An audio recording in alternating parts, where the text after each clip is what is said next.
Welcome back. So is a continuation from our last video where we talked about the tab wire. So the second component that we'll be looking at in this video is called the buzz wire. So the buzz wire, just as the tab wire, is also, you can see it's also a conductor.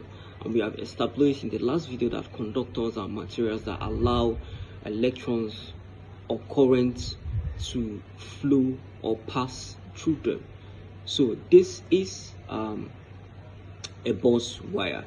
So the buzz wire is also made of excuse me, is also made of tin. So it's a tin conductor.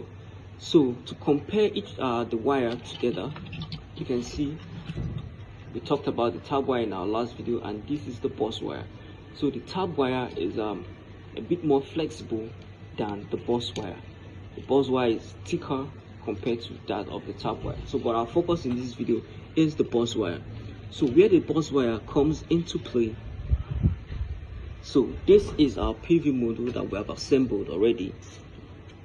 So looking at it, we have our cells, and we established in the last video the function where the tab wire comes into play. So the buzz wire is for the final connection. So we have finished assembling our PV module, so we need to now get our final polarity, our negative and our positive. So that's where the buzz wire comes into play. If we look closely at the edge of this panel, we'll notice the buzz wire right here. So the buzz wire is for the general connection, for the final positive and the negative of the PV module. So we have assembled, laid our solar cells using the tab wire to connect each of the cells to have the final polarity, to make it one circuit, to flow in one circuit. This is where the buzz wire comes into play. That's it right here, for the final positive and the final negative of the PV module. So thank you, stay tuned for the next video. Ciao.